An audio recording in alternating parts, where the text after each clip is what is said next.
Na véspera de Natal, eu vi minha filha rindo em uma festa luxuosa com a família do marido dela e embaixo da foto ela escreveu: "Finalmente encontrei minha família de verdade. Obrigada ao melhor pai que eu poderia ter." Eu fiquei olhando para a tela, sabendo que aquelas palavras não eram para mim, o pai que a sustentou por anos. Não liguei, não discuti. Simplesmente abri o aplicativo do banco e congelei todos os pagamentos que eu vinha fazendo. Na primeira hora, já tinha 120 chamadas perdidas. Obrigado por estar aqui. Isso significa mais do que você imagina. Quero saber agora mesmo de que cidade ou estado você está nos assistindo hoje. Deixe nos comentários. Cada resposta me lembra por que construímos essa comunidade. Aviso: esta história contém elementos ficcionais acrescentados para fins educativos. Nomes e lugares não são baseados em nenhuma pessoa ou local específico. Mas a verdade no centro dela é algo que todos nós reconhecemos. Meu nome é Osvaldo Meirelles, tenho 64 anos e passei os últimos 3 anos pagando por uma vida que, silenciosamente, parou de abrir espaço para mim. Descobri isso na véspera de Natal. A cozinha da minha casa, na Rua das Araucárias, em Curitiba, tem uma janela voltada para o quintal e nas noites de inverno dá para ver a linha de pinheiros se a lua estiver certa. Eunice costumava sentar na ponta da mesa, o lugar mais perto do fogão, porque dizia que o frio segue um homem pela porta toda vez que ele entra vindo da oficina.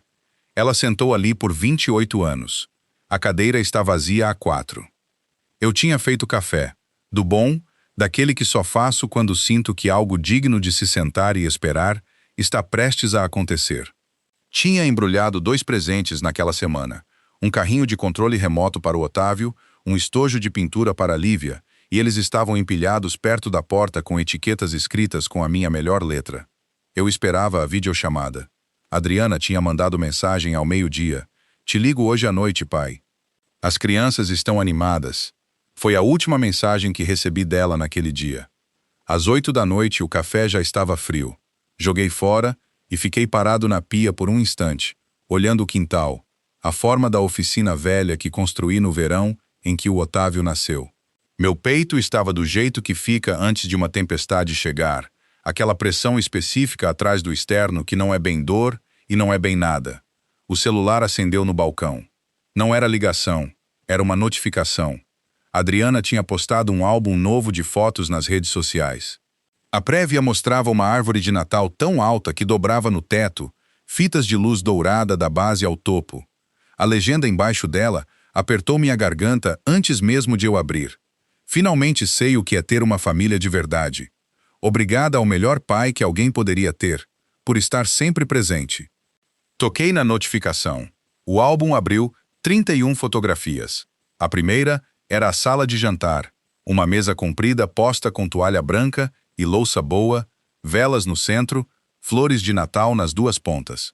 Contei 14 pessoas na segunda foto. Contei 14 cadeiras. Adriana estava na terceira imagem, de pé entre Carla e Ricardo Vasconcelos, rindo de alguma coisa fora do quadro, a cabeça jogada para trás, do jeito que ela ri quando algo realmente a atinge. Otávio estava na quinta, de camisa xadrez vermelha, sentado no colo de Ricardo com um biscoito na mão. Lívia estava na oitava, adormecida no ombro de Carla, com enfeite de árvore no cabelo. Passei pelas 31 fotografias parado na bancada da cozinha, ainda com a caneca vazia na mão. 14 cadeiras, 14 pessoas, nenhum assento vazio. A legenda estava anexada à terceira fotografia, aquela com Adriana entre Carla e Ricardo, e havia uma marcação abaixo do texto apontando para Ricardo Vasconcelos. Melhor pai que alguém poderia ter. As palavras ficaram ali na tela e meu coração apertou tão forte que precisei apoiar a caneca antes de derrubá-la, os dedos pressionados contra a bancada. Fiquei ali respirando do jeito que aprendi a respirar em canteiro de obra quando algo dava errado, e desmoronar não era uma opção. Eu não estava com raiva. Quero ser preciso quanto a isso, porque tudo que veio depois depende de entender bem essa parte. Raiva é o que se sente quando se acredita que houve um engano. O que se instalou no meu peito naquela noite era mais silencioso e mais pesado do que raiva. Era reconhecimento. O reconhecimento lento e surdo de um homem que vinha lendo a planta errada havia muito tempo e finalmente encontrou o projeto original. Olhei para a cadeira de Eunice na ponta da mesa. A madeira tinha um risco pequeno no braço esquerdo, do dia em que ela bateu na porta da lava-louças. Nunca consegui isso, porque ela dizia: "Não conserta isso, Osvaldo. Dá caráter. Nem tudo precisa ser consertado." Puxei a cadeira mais próxima e sentei. Abri o aplicativo do banco. A tela carregou e mostrou 4 transferências automáticas paradas na fila programada, do jeito que ficavam todo mês fazia vários anos. Minha mão não tremeu. Isso me surpreendeu um pouco. Eu esperava que tremesse. As transferências ficaram ali, paciente e exatas, do jeito que os números sempre são. Olhei para elas por um bom tempo. Depois apertei cancelar na primeira, depois na segunda, depois na terceira. A quarta, a marcada como Conta Educação, Sicredi, Otávio Vi e Lívia Vi, eu olhei por um longo instante, o polegar pairando. Depois virei o celular de cara para baixo na mesa. Algumas coisas pertencem às crianças. Elas não escolheram nada disso. Essa linha tinha que ficar onde estava. Lá fora a neve tinha parado. O quintal estava parado e branco. O telhado da oficina carregando uma polegada limpa de neve nova, que sumiria até de manhã se a temperatura subisse. Eunice costumava dizer que a noite antes do Natal era diferente de todas as outras noites do ano. Não necessariamente mais sagrada, apenas mais silenciosa, de um jeito que facilitava ouvir as coisas. Ela tinha razão sobre isso. Tinha razão sobre a maioria das coisas. Fiquei sentado na cozinha ouvindo o silêncio e entendi, sem precisar dizer em voz alta, que as transferências que eu tinha acabado de parar não eram o começo de nada. Eram o fim de algo que já vinha terminando havia muito tempo, sem a minha permissão. Ainda estava sentado ali, quando o relógio acima do fogão marcou 9 horas. Virei o celular de novo às 9h15, não porque tivesse mudado de ideia. Virei porque sou engenheiro, e engenheiro não toma decisão definitiva com dado incompleto. Eu tinha cancelado 3 transferências antes de fazer qualquer outra coisa. Precisava entender exatamente o que vinha carregando nas costas. Levantei. Fui até a escrivaninha pequena no corredor dos fundos, onde guardo arquivos de projeto, e voltei com um bloco de folhas amarelas e uma caneta, o tipo de bloco amarelo que uso há 40 anos. Eunice comprava aos montes numa papelaria da rua Marechal Deodoro e empilhava na prateleira, acima da minha bancada. Ainda tinham 4 sobrando. Não comprei nenhum novo desde que ela morreu. Sentei de volta na mesa da cozinha e escrevi a primeira linha. Sustento da Casa Meireles Vasconcelos. Total corrente.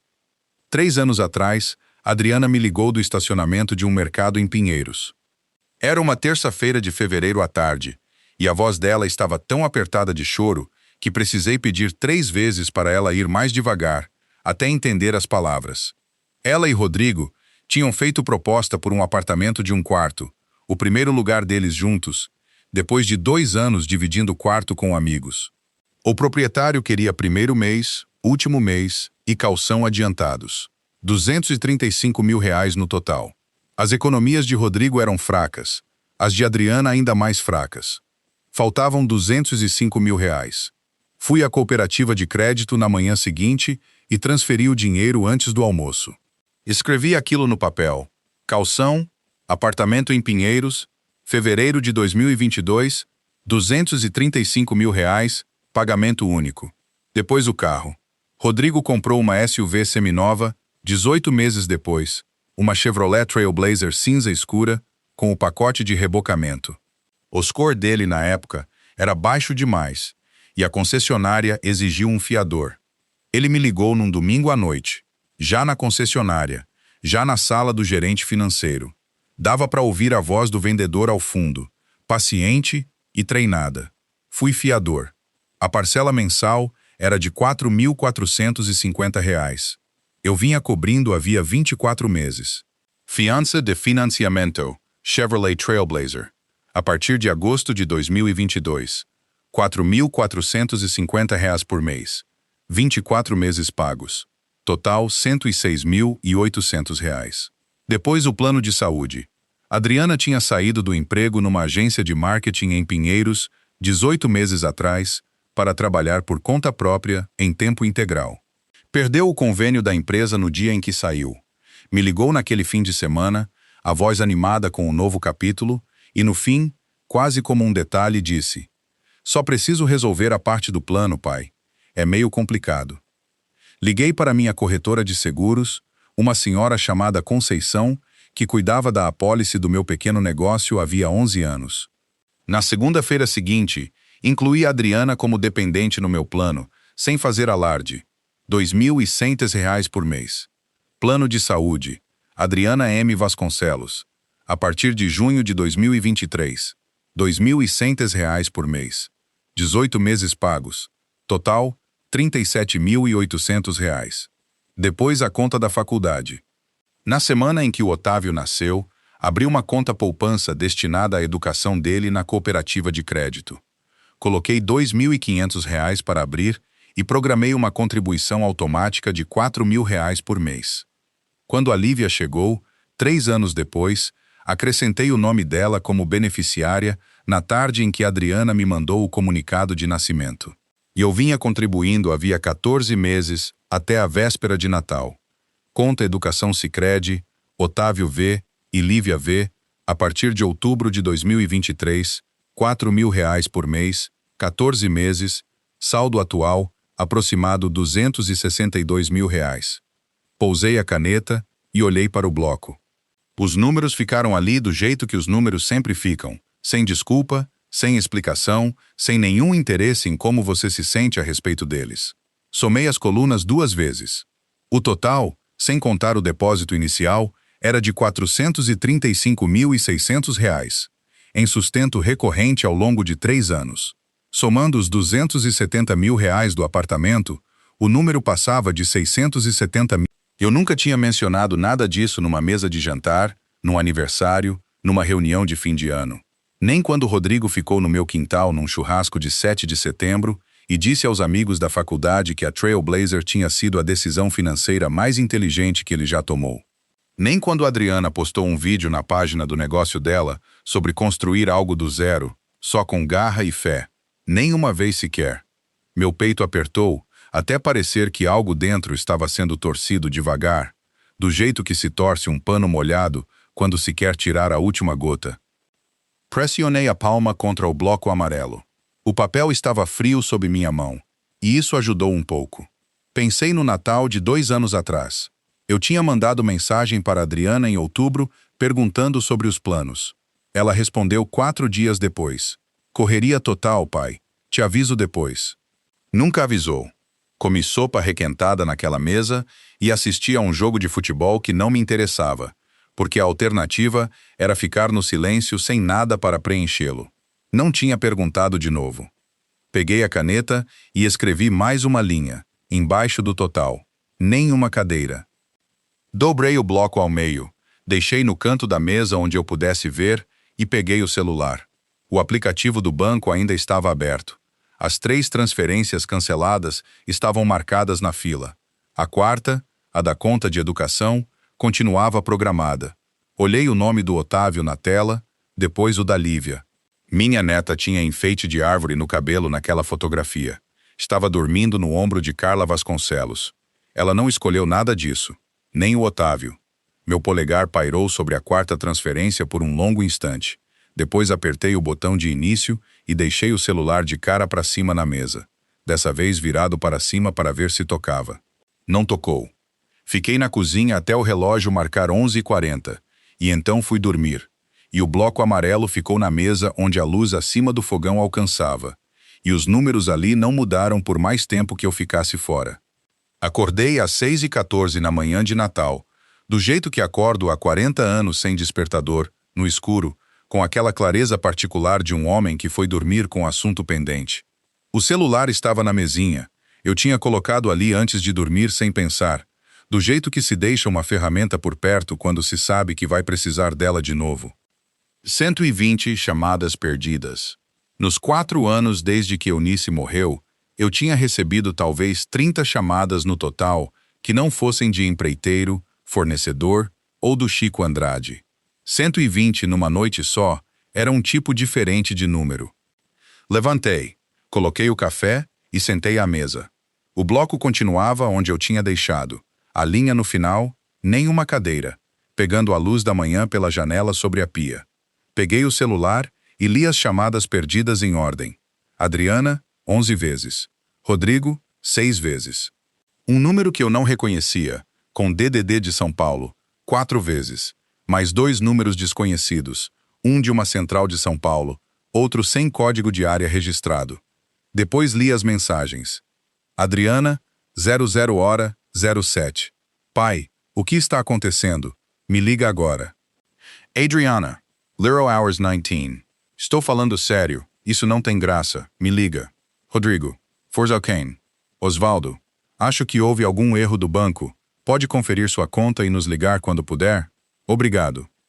Li essa 2 vezes. Um erro do banco. Rodrigo estava acordado às 0h30 na manhã de Natal, vendo as transferências não chegarem, e a explicação dele era um erro do banco. Adriana, 1h08. Pai, por favor, a parcela do financiamento não caiu. Rodrigo tá muito estressado. Por favor, me liga. Rodrigo, 1h52. Osvaldo, entendo se você está chateado com alguma coisa. Vamos conversar como adultos. Esse tipo de decisão afeta mais gente além de você. Larguei o celular na mesa, encostei as costas na cadeira e respirei pelo nariz até o aperto no peito afrouxar o suficiente para continuar. Esse tipo de decisão afeta mais gente além de você. O homem vinha morando num apartamento que eu financiei, dirigindo um carro do qual eu era fiador, com um plano de saúde que eu pagava, comendo numa mesa que existia porque eu transferi R$ 235 mil numa terça-feira de manhã, sem ser pedido 2 vezes. E a decisão que afetava mais gente além de mim era a única em que eu tinha parado. Peguei o celular de novo. Um número que eu não reconhecia, DDD de São Paulo, 2h17. Aqui é a Nádia Reis, tia do Rodrigo. Não sei o que você pensa que está fazendo, mas está machucando pessoas que te amam.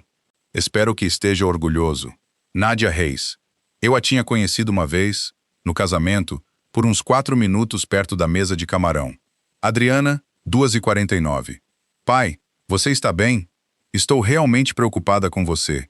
Só me avisa que está seguro. Li essa devagar.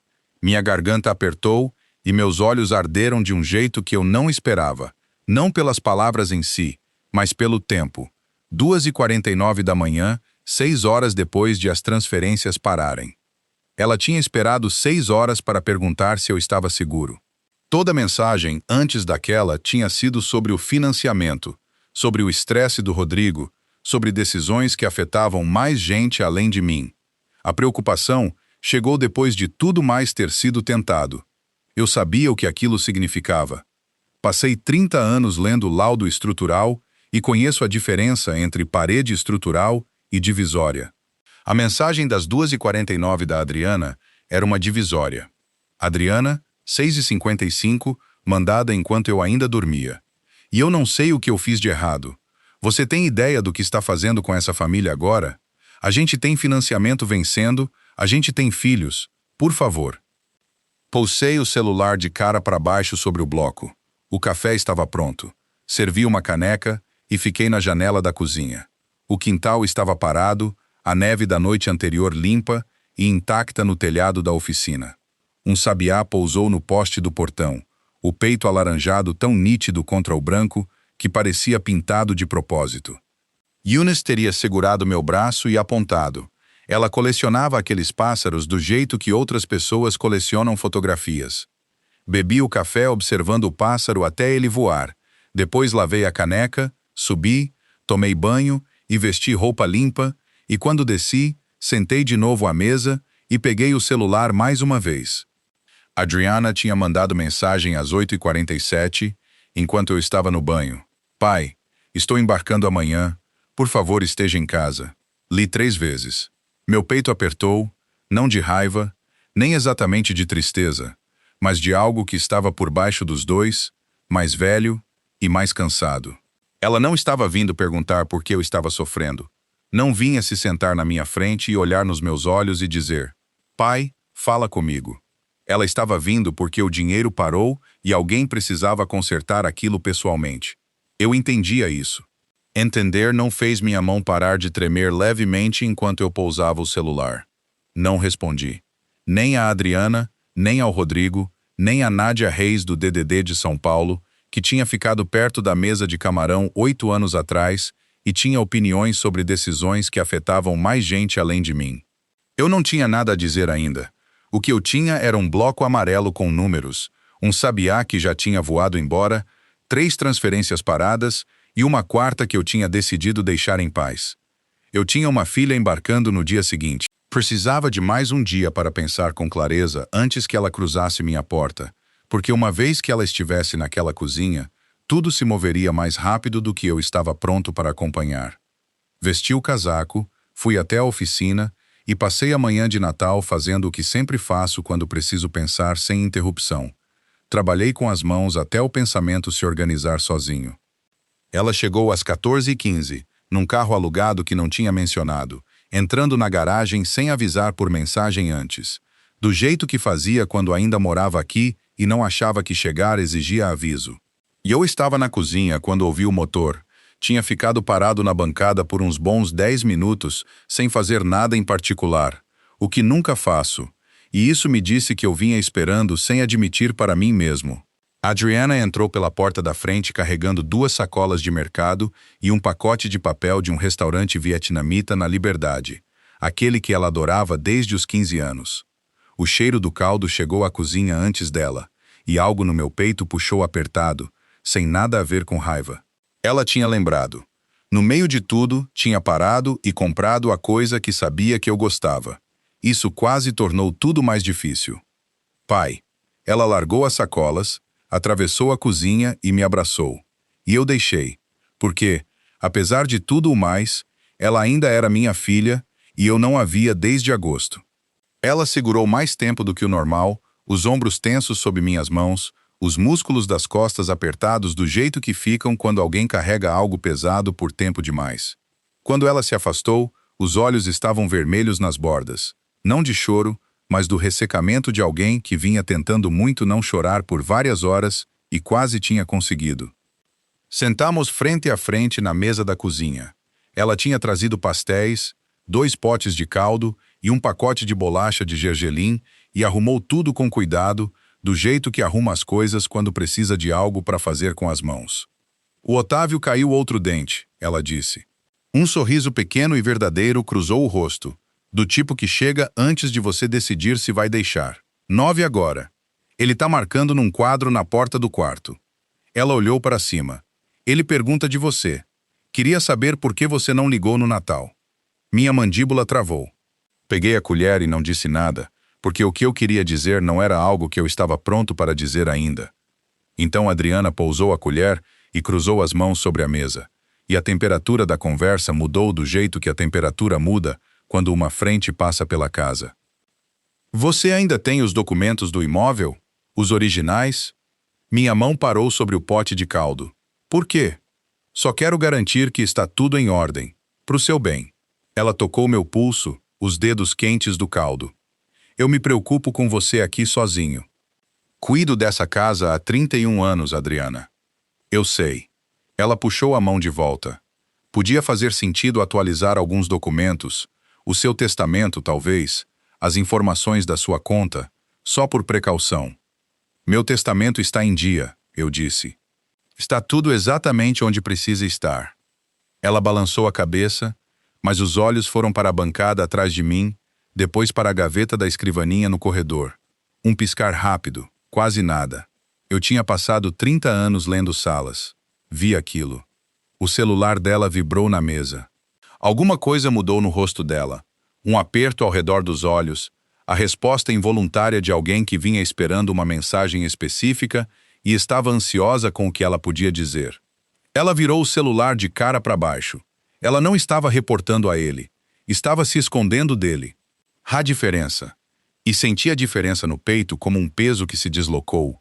Não mais leve, apenas colocado em outro lugar. Terminamos o caldo. Ela lavou os potes e empilhou perto da lixeira de recicláveis, do jeito que Eunice fazia. Depois ficou na pia de costas para mim, as mãos apertando a borda da bancada, os nós dos dedos brancos. Você vai ligar as transferências de novo? Lá estava a pergunta por baixo de todas as outras perguntas. Olhei para as costas da minha filha, a tensão nos ombros, a brancura dos nós dos dedos, o leve tremor que ela lutava para controlar, e senti uma dor velha e funda que não tinha nada a ver com dinheiro. Adriana, eu disse, olha para mim. Ela se virou. Os olhos estavam brilhantes de lágrimas que ela se recusava a deixar cair, o queixo levantado do jeito que fica quando ela se prepara para algo. Eu te amo, eu disse. Isso não mudou. O rosto dela desmoronou por um instante, antes de ela se recompor com a disciplina de alguém que vem se mantendo em pé há dias. Então por quê? Porque amor e dinheiro não são a mesma coisa, eu disse. E eu passei muito tempo deixando isso me escapar. Ela apertou os lábios, balançou a cabeça uma vez. O celular vibrou de novo na mesa. Ela não olhou. Foi a coisa mais honesta que ela fez a tarde toda. Ela foi embora às 17h30. Quando as luzes traseiras sumiram na esquina, voltei para dentro e fiquei na cozinha no escuro do fim de tarde. Às 11 da noite, o nome do Chico Andrade acendeu na tela. Atendi na segunda chamada. A voz dele me disse antes das palavras que aquilo não era ligação social. Osvaldo, ele disse, preciso te contar uma coisa e preciso que você escute antes de dizer qualquer coisa. Chico Andrade nunca foi homem de rodeio. Em 30 anos de amizade, ele entregou notícia ruim do jeito que um bom engenheiro entrega laudo estrutural. Direto, sem suavizar os números que sustentam a carga, confiando que você vai lidar com o que os números significam. Eunice chamava isso de grosseria. Eu chamava de a qualidade mais valiosa que uma pessoa pode ter. Vi o Rodrigo em outubro. Ele disse, num café na Vila Madalena, terça de manhã, umas 10h30. Estava numa mesa dos fundos com uma mulher que eu não conhecia, uns 40 anos, cabelo escuro preso, uma pasta de couro daquelas de reunião em cima da mesa entre os dois, cobrando por hora. Minha mão apertou o celular. O que você ouviu, Chico? Eu não estava tentando escutar. Estava no balcão esperando meu pedido. A mesa deles estava perto. Ouvi seu nome, Osvaldo, claro como o dia. E depois ouvi uma palavra que eu não escutava em contexto profissional há 30 anos de contabilidade. Ele fez uma pausa, não por efeito. Chico não faz nada por efeito. Pausou porque estava escolhendo a próxima palavra com cuidado, o que ele quase nunca faz. E isso me disse tudo sobre o quão sério ele estava levando aquilo. Curatela. Ele disse a palavra curatela. A palavra caiu na cozinha como algo largado de uma altura. Fiquei sentado com ela por um instante, virando na cabeça do jeito que se vira um pedaço de material quando se tenta descobrir se o dano vai fundo demais. Me conta exatamente o que você ouviu, eu disse. Minha voz saiu mais firme do que eu me sentia, e fiquei grato por isso. O Rodrigo disse, e anotei quando cheguei no carro, disse, a estrutura de apoio já está montada. Só precisamos demonstrar que o arranjo atual não é sustentável para ele de forma independente. A voz do Chico apertou. Fiquei matutando se te ligava por 2 meses. Aí a Adriana me ligou semana passada, perguntando como você estava, e alguma coisa naquela ligação me pareceu estranha, e decidi que preferia estar errado e te aborrecer do que estar certo e não ter dito nada. Levantei e fui até a janela. A forma escura da oficina se recortava contra a neve no quintal. Meu coração estava disparado do jeito que não disparava desde a noite em que o médico da Eunice ligou. Chico, o que curatela significa na prática? Me explica direito. No nosso sistema é um processo de interdição, ele disse. Alguém entra com a ação na justiça e argumenta que outra pessoa não pode mais administrar sozinha os próprios bens e decisões. Se o juiz concorda, nomeia um curador com autoridade legal sobre suas contas, seu patrimônio, suas decisões. Você perde o direito de gerenciar seu próprio dinheiro. O aperto no meu peito subiu para a garganta. Pressionei a mão livre contra o vidro frio. Eles teriam que provar que sou incapaz. Eles teriam que convencer um juiz de que há motivo para avaliar você. A barreira para abrir o processo é bem mais baixa do que a barreira para concedê-lo. E, Osvaldo, você é um viúvo de 64 anos morando sozinho que acabou de tomar uma decisão financeira importante que deixou a família chateada. É exatamente o perfil em torno do qual esse tipo de pedido costuma ser construído. O Rodrigo não tem dinheiro para bancar uma briga judicial sozinho. Não tem, disse o Chico. Vale pensar nas implicações disso. As implicações se assentaram sobre mim devagar, completamente, achando cada brecha. Ricardo Vasconcelos, o pai do Rodrigo, o homem que financiou o primeiro negócio dele e cujo nome estava na conta de investimento que Rodrigo mencionava toda vez que falava do futuro. Quando foi isso? Perguntei. 14 de outubro. A terça depois do feriado, metade dos meus compromissos tinha cancelado. 14 de outubro. 10 semanas antes da véspera de Natal. 10 semanas antes de Adriana postar 31 fotografias em que 14 cadeiras foram arrumadas para 14 pessoas e nenhuma trazia meu nome. A legenda não tinha sido descuidada. Era a superfície visível de algo construído no subsolo por meses. A mulher, eu disse. Ela disse algo específico? Uma coisa, disse o Chico. Disse, a questão de residência é a primeira coisa que precisamos resolver. O Rodrigo disse que você sempre morou no Paraná. Isso é problema? Ela respondeu que significa que a jurisdição de São Paulo está fora de cogitação. Teriam que entrar com o pedido em Curitiba mesmo. Pousei a mão no encosto da cadeira da cozinha. O frio do vidro ainda estava na palma e concentrei nisso, na temperatura específica, na realidade sólida da cadeira. Isso é uma informação muito útil. Pensei que você fosse ver assim. Uma pausa. Osvaldo, o que você vai fazer? Olhei para a gaveta da escrivaninha no corredor. Pensei no Otávio marcando dente no quadro da porta do quarto. Pensei na Lívia pedindo um hamster todo dia desde o feriado. Vou descobrir exatamente até onde isso chegou, eu disse, e depois vou garantir que não vá mais longe. Desligamos. Pousei o celular na bancada e fiquei na cozinha. A mandíbula travada, o peito doendo com a dor particular de um homem a quem mostraram a planta de algo que ele nunca concordou em construir. Então abri as gavetas debaixo da escrivaninha e comecei a puxar todo o documento que Adriana já tinha me pedido para assinar. Antes de mostrar o que encontrei naquela gaveta, preciso saber se você ainda está comigo. Se acha que o Osvaldo deve continuar cavando, comente número 1 agora mesmo. Se acha que ele deveria deixar para lá, comente tus. Vou ler todos. E sua resposta pode te surpreender quando você vir o que vem a seguir. Um aviso. Esta história contém elementos ficcionais construídos para reflexão e entretenimento. Alguns detalhes podem não espelhar eventos específicos. Se não é conteúdo para você, tudo bem sair aqui. Não dormi aquela noite. Até meia-noite, tinha todo o documento que Adriana já tinha me mandado espalhado pela mesa da cozinha, alguns em pastas, alguns soltos, alguns ainda em envelopes originais com o adesivo de endereço de remetente que ela usa para o negócio de buffet no canto superior esquerdo.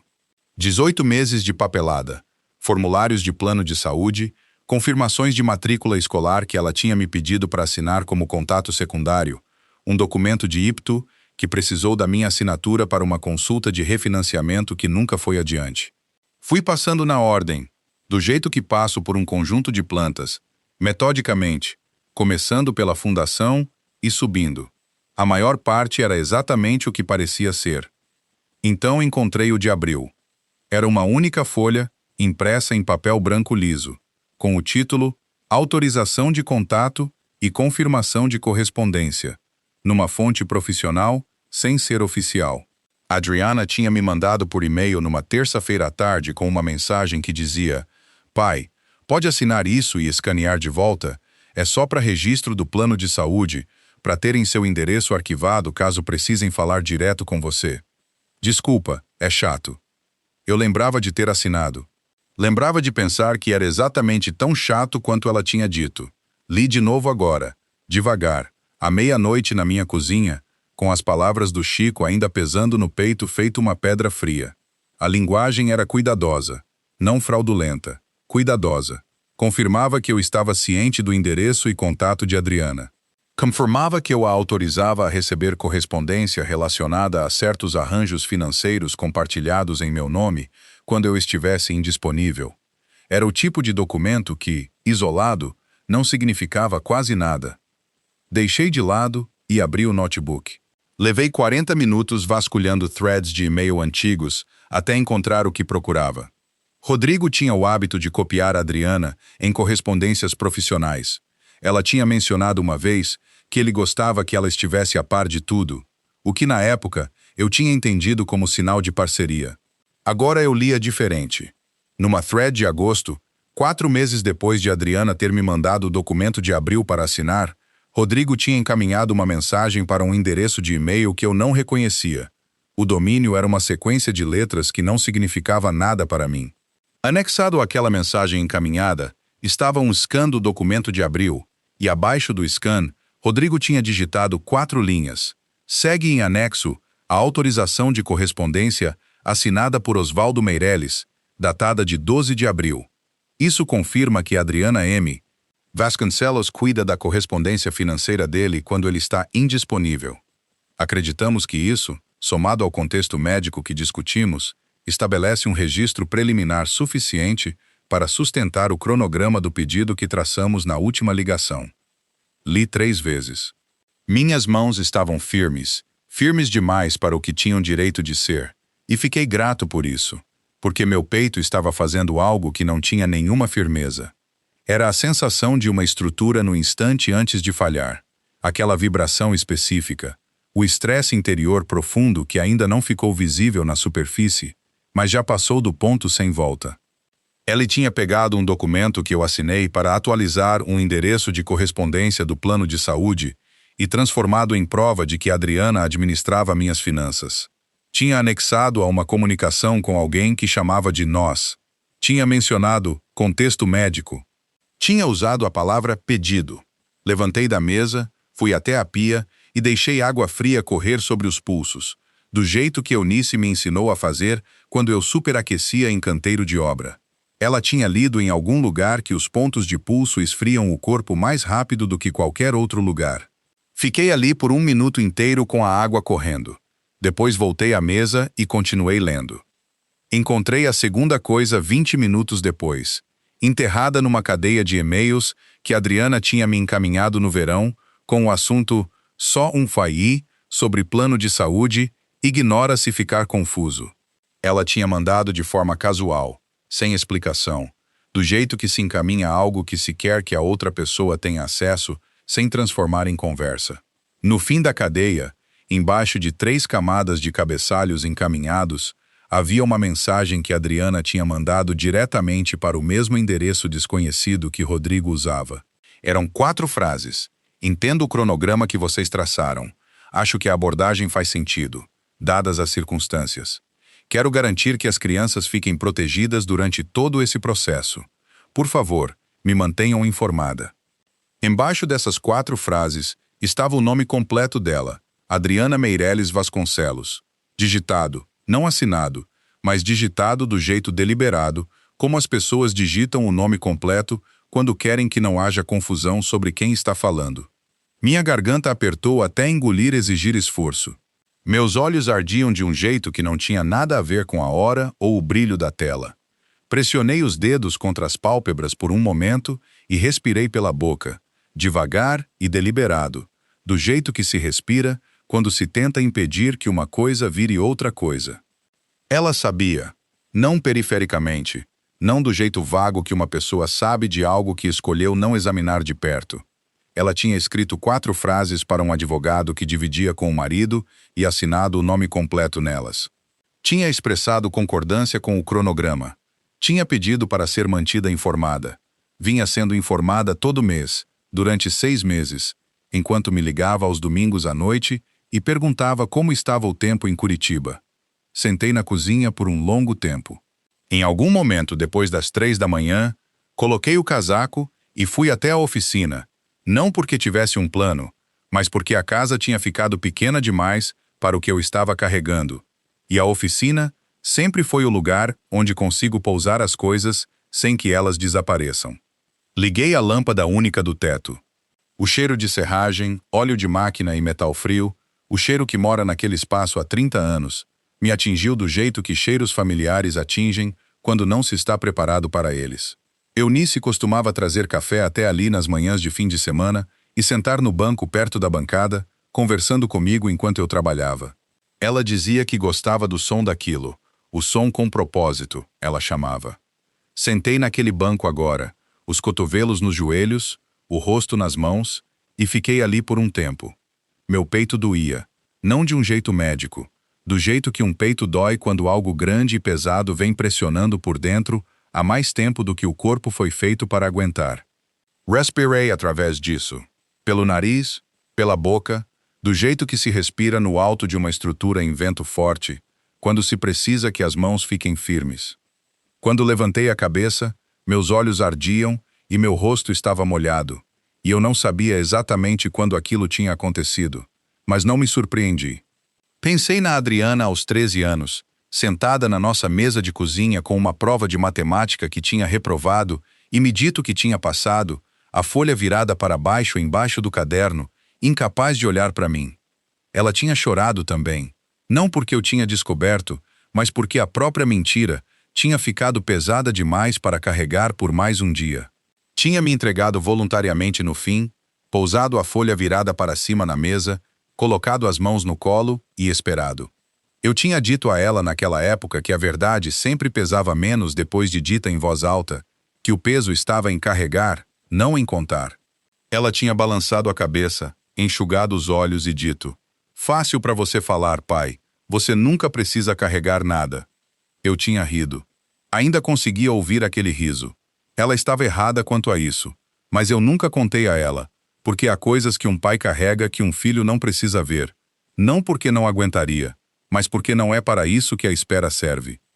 Pensei nas ligações de domingo à noite por 6 meses, a voz dela perguntando como estava o tempo em Curitiba, como andava a oficina, se eu tinha visto o jogo de quinta.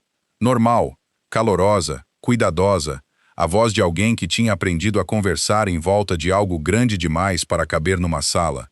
Pressionei o punho contra o externo com força até a dor se organizar em algo que eu conseguisse nomear. Eu estava com raiva, mas por baixo da raiva havia algo mais velho e mais silencioso, algo que já estava ali muito antes da pasta e dos e-mails e da ligação do Chico. Talvez luto, não por Eunice, embora Eunice fizesse parte disso. Luto pelos anos de ligações de domingo que eu tinha aceitado sem questionar, pelos jantares, aniversários e feriados que deixei passar sem fazer as perguntas que deveria ter feito, por cada vez que decidi que entrar em contato me tornaria um fardo, e cada vez que essa decisão deixou mais um silêncio entre nós que nenhum de nós preencheu. Eunice teria perguntado. Ela sempre foi a que perguntava. 4 anos sem ela, e eu vinha fazendo a busca pelos dois. A busca financeira, a única que eu sabia fazer, enquanto a busca de verdade, a de sentar, olhar alguém nos olhos e dizer: "Me conta o que está acontecendo entre nós", eu tinha deixado sem cuidado, até crescer em algo que eu não conseguia mais enxergar por cima. Isso não desculpava o que estava na pasta. Não desculpava as 4 frases e o nome completo digitado embaixo. Mas era verdade, e eu estava tentando ser honesto com o que era verdade, mesmo as partes que caíam do meu lado da conta. Peguei o bloco amarelo da bancada, guardo um aqui também, para medidas e anotações, e peguei um lápis do potinho perto do torno e comecei a escrever. Não números dessa vez, palavras. Escrevi uma frase e risei. Escrevi outra e risei. Uma terceira, longa demais. Uma quarta, raivosa demais. Uma quinta, mais próxima, mas ainda não certa. Às 4h40 da manhã, tinha reduzido a 4 frases. 4 era o que eu conseguia dizer sem minha voz ir para algum lugar que eu não queria que fosse, na frente de outras pessoas.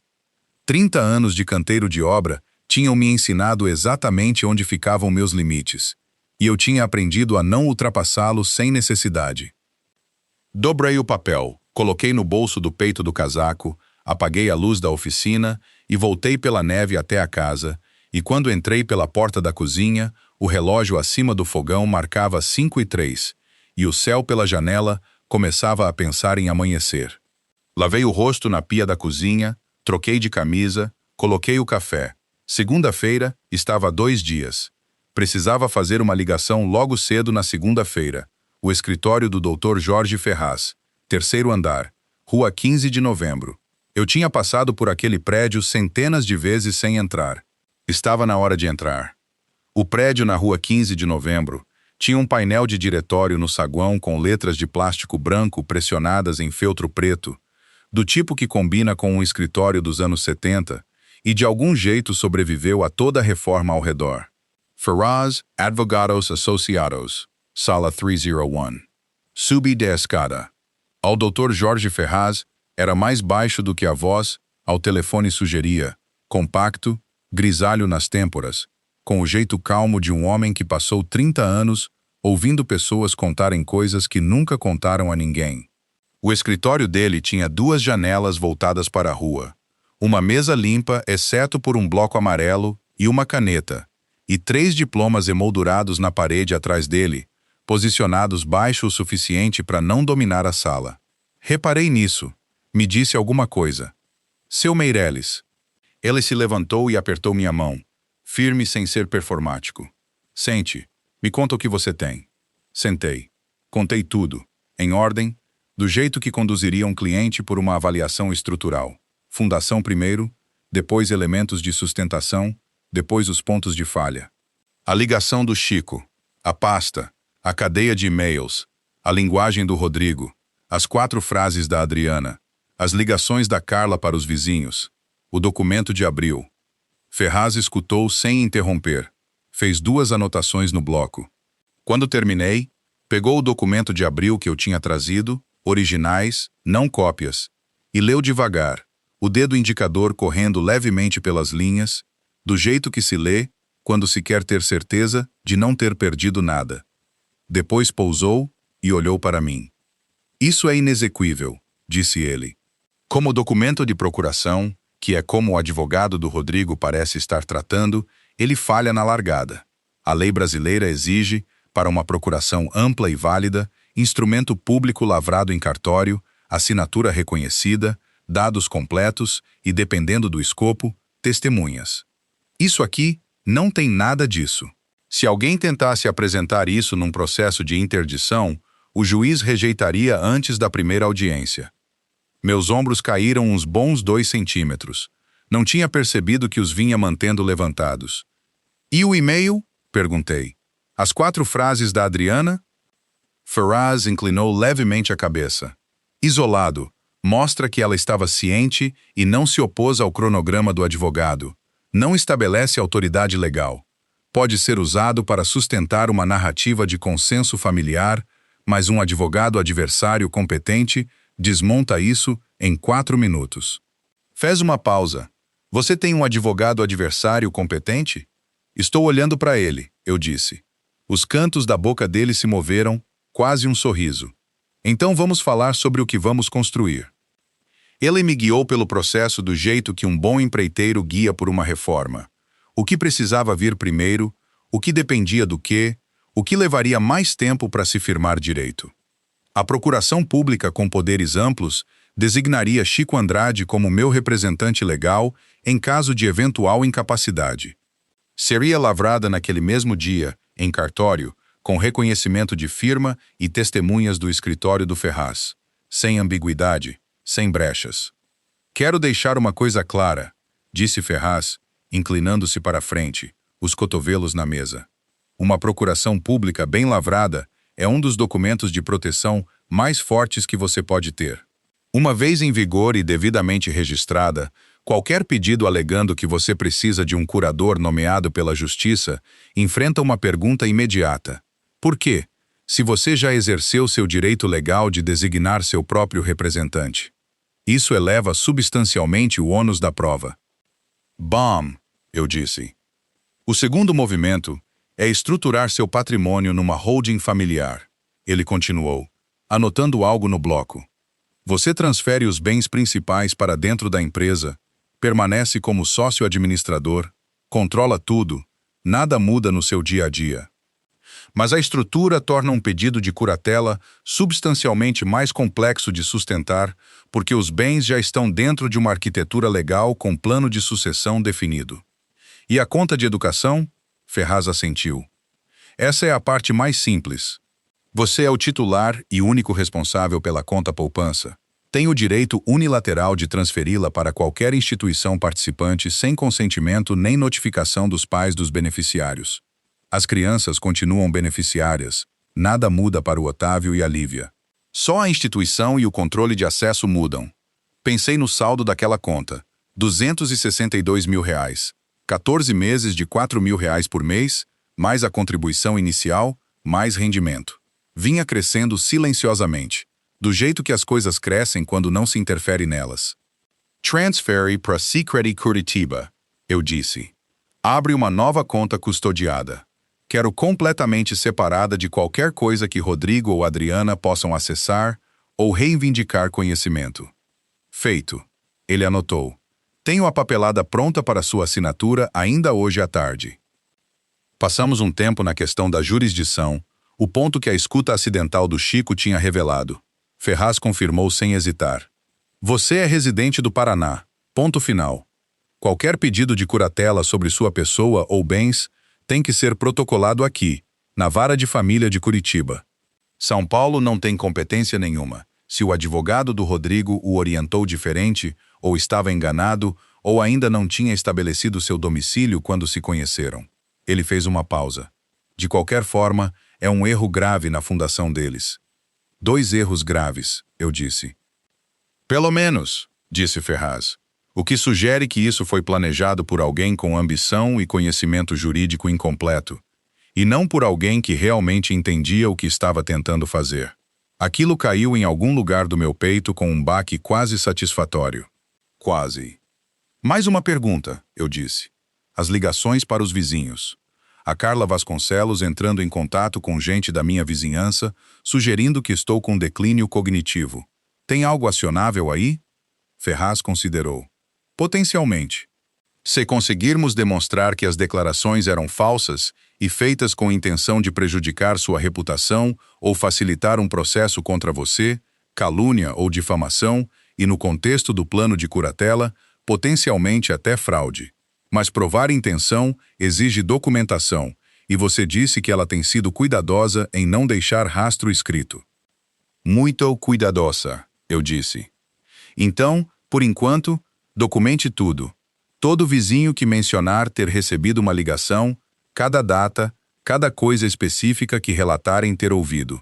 Construa o registro. Ele me olhou firme. Você é engenheiro, seu Meireles. Sabe como prova funciona? Sei, eu disse. A papelada levou 2 horas. Assinei a procuração pública na frente do tabelião indicado por Ferraz e 2 testemunhas. Uma senhora chamada Patrícia, da recepção, e um estagiário chamado Douglas, que parecia não dormir desde o feriado. Assinei a declaração da holding familiar. Assinei a autorização de transferência da conta de educação. Quando terminamos, Ferraz me acompanhou até a porta e apertou minha mão de novo. Mais uma coisa, disse ele. Você quer entrar com uma representação por abuso financeiro contra idoso? O que foi delineado aqui, a deturpação de um documento, a campanha coordenada para criar uma narrativa falsa, o pedido para controlar seu patrimônio, pode configurar exploração financeira de pessoa vulnerável. Fiquei parado na porta do escritório e pensei nas 4 frases da Adriana. Pensei no 9º dente do Otávio no quadro da porta do quarto dele. Pensei na Lívia pedindo hamster todo santo dia. Ainda não, eu disse. Quero dar a chance de eles pararem sozinhos primeiro. Ferraz assentiu uma vez, o tipo de aceno que significa que entendeu, não que concordou. Desci a escada até o saguão, empurrei a porta de vidro para a rua 15 de novembro. O ar de janeiro bateu no meu rosto e meu peito se expandiu com ele. Uma respiração completa, a primeira em dias que não travava em algum ponto no meio. Fiquei sentado na caminhonete por alguns minutos antes de ligar o motor. Depois peguei o celular e liguei para a Adriana. Ela atendeu na segunda chamada, a voz cautelosa e cuidadosa, do jeito que vinha sendo desde o Natal. Deixei ela dizer alô. Então falei, num tom que eu vinha treinando desde as 4 da manhã. Adriana, eu estive pensando. Talvez eu tenha reagido rápido demais. Sinto falta das crianças. A gente pode conversar? O silêncio do lado dela durou 3 segundos. Depois a voz mudou. A cautela escorreu como água de um copo virado. e o que veio embaixo era caloroso e aliviado e imediato de um jeito que me disse tudo o que eu precisava saber sobre quanto do calor anterior tinha sido fabricado. Pai, ela disse. Sim, claro, que bom que ligou. Escutei a voz dela e senti a mandíbula travar e os olhos arderem, e disse as coisas certas de volta. E quando desliguei, fiquei sentado no estacionamento do prédio na rua 15 de novembro, olhando o aplicativo de gravação no meu celular. No Brasil, basta o consentimento de uma das partes para gravar uma ligação. Eu tinha verificado às 5 da manhã. A gravação tinha 41 segundos. Rotulei e salvei numa pasta que tinha criado na noite anterior. Depois liguei a caminhonete e fui para casa. Passei 30 anos lendo plantas. A habilidade não está em entender as linhas. Qualquer desenhista lê linhas. A habilidade está em entender o que as linhas não mostram. A carga que é presumida, mas não rotulada. A junta desenhada limpa que vai se deslocar sob pressão.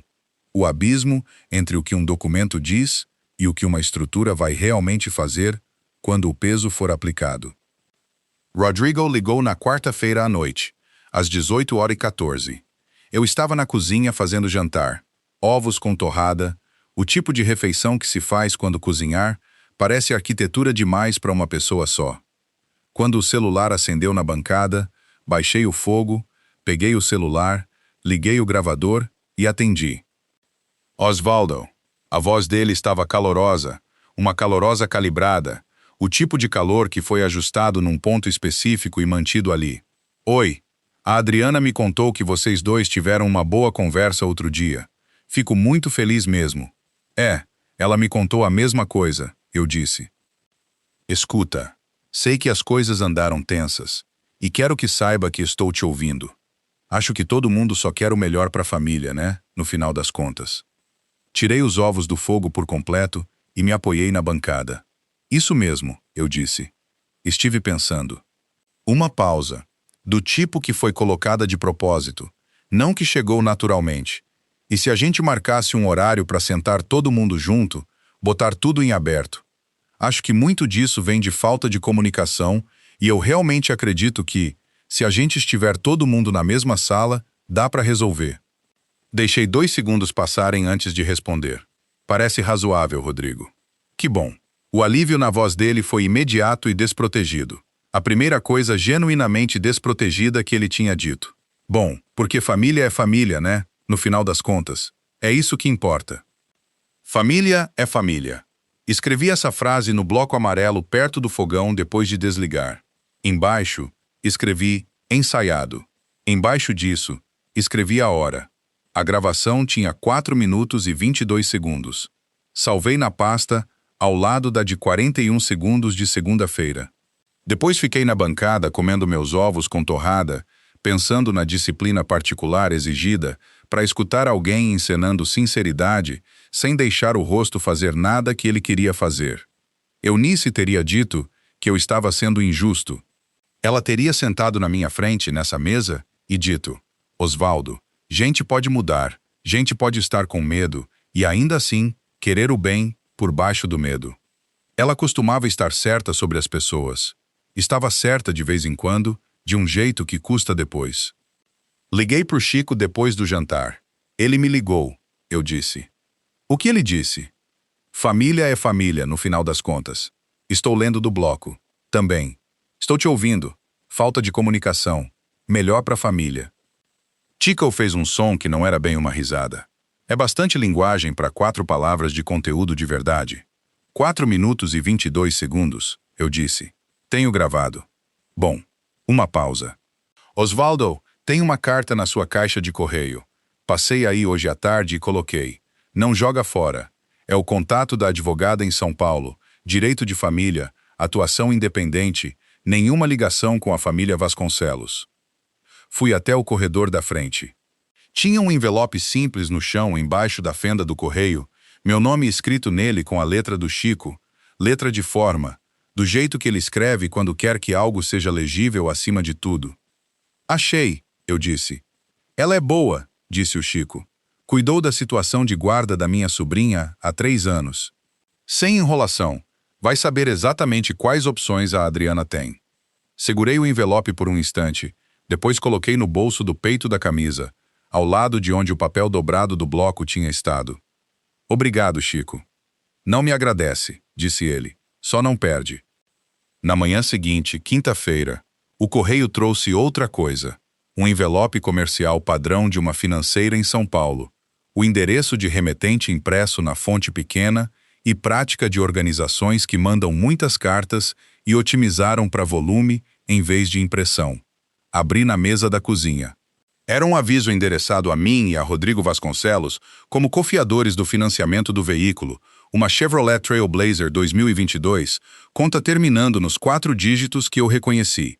O aviso informava as duas partes que a conta estava 30 dias em atraso. Detalhava a multa que tinha sido aplicada. Observava que a inadimplência continuada resultaria em negativação nos 3 principais birôs de crédito e poderia iniciar processo de reintegração de posse. Li 2 vezes, dobrei precisamente pelas dobras originais, pousei no canto da mesa. Rodrigo tinha ficado acordado às 0h30 na manhã de Natal, vendo a transferência não chegar. Tinha chamado de erro do banco. Tinha me ligado 4 dias depois com sua calorosa calibrada e seu família é família, e seu no final das contas, e em todo esse tempo, em todas essas conversas, ele não tinha feito o pagamento sozinho. Vinha esperando eu fazer por ele. Coloquei a carta na pasta, junto com as gravações, os prints de e-mail, o documento de abril e as 4 páginas que eu tinha tirado da gaveta da escrivaninha à meia-noite. A pasta estava engrossando. Eu não esperava que engrossasse tão rápido, e não tinha certeza se aquilo me surpreendia ou se uma parte de mim sempre soube que o material estava ali, esperando para ser organizado. Fiz uma segunda xícara de café e sentei à mesa olhando pela janela o telhado da oficina, onde a neve tinha quase toda derretido no degelo de janeiro, e pensei na conversa que estava por vir, não a com Rodrigo, nem mesmo a com Adriana, mas a que eu vinha me preparando desde que dobrei 4 frases num papel na oficina, às 4 da manhã. Aquela em que eu estaria numa sala com gente suficiente para que ninguém pudesse desligar. 2 dias depois o convite chegou. Era impresso em papel cartão, o peso de um convite formal de casamento, cor creme, com o nome Vasconcelos em relevo no topo, numa fonte que custa caro para licenciar. Alguém tinha pago pelo design. Alguém tinha pago pela impressão. Alguém tinha endereçado o envelope à mão, com tinta cor de cobre velho, e a caligrafia era do tipo que se aprende em escola particular, que ainda ensina caligrafia como disciplina. Pousei na mesa da cozinha e li 2 vezes. Ricardo e Carla Vasconcelos convidam cordialmente Osvaldo Meirelles para uma celebração de fim de ano atrasada. 15 de janeiro, 7 da noite, Alphaville. No fim, na mesma tinta cor de cobre, um acréscimo à mão. As crianças andam perguntando por você, Osvaldo. Esperamos mesmo que venha. Liguei para o Chico. Ele atendeu na primeira chamada, o que significava que vinha esperando eu ligar, o que significava que já vinha pensando no que eu diria quando o convite chegasse, que era a coisa característica do Chico. Ele não esperava se surpreender. Se preparava. Eles querem você na sala, disse o Chico, depois de eu ler para ele. Antes de protocolar qualquer coisa. Se você entrar ali e agir normal, apertar mãos, jantar, falar dos netos, isso estabelece um registro. Relação familiar cooperativa, sem afastamento. Outra pausa. Também significa que, se você disser qualquer coisa que possa ser interpretada como confuso ou esquecido na frente de 40 testemunhas, eles têm 40 testemunhas, eu disse. Eu sei. Então você não vai. Olhei para o papel dobrado no bolso do peito. As 4 frases que eu tinha escrito na oficina às 4 da manhã, 11 dias atrás. Eu vinha carregando do jeito que se carrega uma ferramenta que ainda não precisou, mas sabe que vai. Vou? Eu disse. Tenho meu próprio motivo para estar naquela sala, Chico. Não tem nada a ver com o motivo deles. A expiração do Chico foi longa e específica. A expiração de um homem que me conhece há 30 anos e aprendeu que, a partir de certo ponto, discutir é desperdício de tempo dos dois. Liguei para Carla Vasconcelos aquela tarde. Ela atendeu na segunda chamada, com uma voz tão calorosa e tranquila que dava para pensar que ela vinha esperando o telefone tocar o dia todo, na esperança de que fosse eu. Ai, Osvaldo! O jeito que ela dizia meu nome, 2 sílabas, carregava até prazer genuíno nelas. Ela tinha um dom para aquilo. Em 10 anos, eu nunca tinha ouvido Carla Vasconcelos dizer uma coisa genuinamente indelicada em voz alta, e já a vi reorganizar toda a agenda de feriados de uma família inteira com uma única mensagem de grupo e sair de lá parecendo que tinha feito um favor pessoal a todo mundo. Fico feliz que ligou. Eu adoraria ir, Carla, eu disse. Que maravilha! Calor de verdade, do tipo que se ganha por ser bom nisso durante muito tempo. Sempre te vimos como família, Osvaldo. Ouvi aquela frase e soube exatamente o que ela significava e o que não significava, e disse obrigado, e nos despedimos, e pousei o celular e fiquei com a mão em cima por um instante, sentindo o peso particular de uma conversa em que cada palavra foi escolhida e nenhuma era mentira e quase nada era verdade. Naquela noite, organizei os documentos do escritório do Ferraz numa pasta fina, não grossa demais para chamar atenção, fina o suficiente para caber no bolso do peito de um paletó sem marcar linha visível. Estava deixando a pasta sobre a escrivaninha quando o celular acendeu com uma videochamada. O rosto do Otávio preencheu a tela, um olho enorme, o outro mal visível, o celular segurado no ângulo de uma criança que ainda não aprendeu a distância correta de uma câmera. Vovô Osvaldo, você vem para a festa da vovó Carla? Meu peito puxou apertado e quente ao mesmo tempo. Vou, eu disse. Vou estar lá. Que bom. Ele assentiu com a gravidade de um garoto de 9 anos que considerou o assunto com seriedade. Porque eu disse para Lívia que você vinha e ela já escolheu o que vai usar. Ri, uma risada de verdade, vinda de algum lugar abaixo do externo. O vestido de borboleta. Sempre o vestido de borboleta. Ele deslocou o celular, depois, antes de conseguir se conter. Vovô, está tudo bem? A mãe disse que as coisas andaram complicadas. Estou resolvendo umas coisas, eu disse. É o que eu faço, resolvo coisas até ficarem certas. Ele pensou naquilo, tipo quando você consertou a cerca. Exatamente assim. Tá. Ele pareceu satisfeito. Depois a expressão mudou. O leve franzir de uma criança quando algo não fecha. Vovô Osvaldo, a vovó Carla ligou para Dona Ruth, a vizinha. Ela disse para ela que você vem esquecendo muito as coisas desde que a vovó Eunice morreu. Ele franziu a testa. Mas você não esquece as coisas. Você lembrou do meu livro de dinossauro de 2 anos atrás. O calor no meu peito se transformou em algo mais pesado. Otávio, eu disse com cuidado. A vovó Carla falou isso para mais alguém que você saiba? A segunda carta da financeira chegou na segunda-feira, dia 13, 2 dias antes da festa. Essa não era um aviso de cortesia. Era uma notificação formal de cobrança. Papel mais pesado, fonte mais grossa no topo, o tipo de carta que financeiras mandam quando passam de lembrar para valer a sério. A conta estava agora 37 dias em atraso. As multas tinham se acumulado. A falta de regularização em 15 dias iniciaria processo de reintegração de posse e resultaria em negativação nos 3 principais birôs de crédito. Meu nome estava naquele financiamento. Meu score estava naquele financiamento. Li a carta parado na bancada da cozinha, ainda de casaco porque tinha acabado de entrar da oficina e não tinha tirado ainda. Dobrei pelas dobras originais, coloquei na pasta com todo o resto e subi para fazer a mala. Tinha um voo saindo de Curitiba às 6h45 da manhã seguinte. Eunice adorava aeroportos.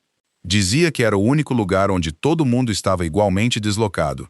Ninguém estava em casa, ninguém estava assentado. E isso deixava os desconhecidos mais gentis uns com os outros.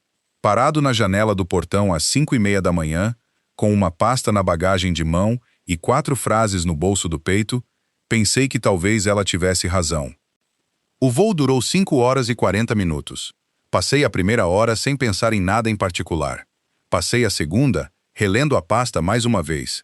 Não porque tivesse esquecido alguma coisa, mas porque há uma diferença entre saber algo e ter organizado no corpo, pronto para sair na ordem certa. Sobrevoando o interior de São Paulo, já tinha lido tudo 2 vezes e guardado a pasta. Alphaville chegou aos poucos, depois de vez. As ruas se alargaram, as cercas vivas ficaram mais altas. Pedi para o motorista me deixar 2 quadras antes do endereço dos Vasconcelos. Eu queria caminhar o último trecho. A casa dos Vasconcelos era de reboco branco com telhado de telha vermelha, o jardim iluminado profissionalmente, agaves e estrelícias recortadas contra o céu escurecendo. 40 pessoas, o Chico tinha dito, o suficiente para importar. Ajeitei o paletó e passei pelo portão. Ricardo Vasconcelos atravessou a sala no instante em que entrei pela porta. O aperto de mão dele foi firme e ele segurou um pouco além do que um aperto de mão exige, olhando para mim diretamente, do jeito que as pessoas olham quando não estão administrando uma impressão, apenas te enxergando de verdade. Osvaldo, fico feliz que veio. Obrigado pelo convite, eu disse. Você está sendo direto comigo hoje?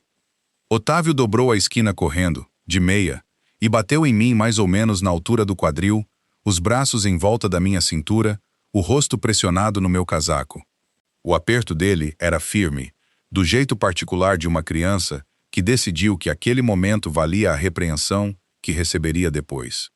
Vovô Osvaldo. A voz dele saiu abafada pelo casaco. Falei para Lívia que você vinha. Ela está esperando desde as 4. Coloquei a mão na cabeça dele. Estava mais alto do que eu lembrava. Lívia estava do outro lado da sala, no vestido de borboleta, amarelo com asas azuis, o tipo de vestido que se anuncia. Quando me viu olhando, o rosto dela se iluminou inteiro. Ela atravessou a sala correndo com os braços já abertos e colocou as 2 mãos no meu rosto, olhando para mim com a seriedade intensa de uma criança conduzindo uma inspeção. Vovô Osvaldo, ela disse. Você veio. Eu vim, eu disse. Ela deu um tapinha na minha bochecha, satisfeita, e saiu correndo de volta para a mesa de comida. Levantei.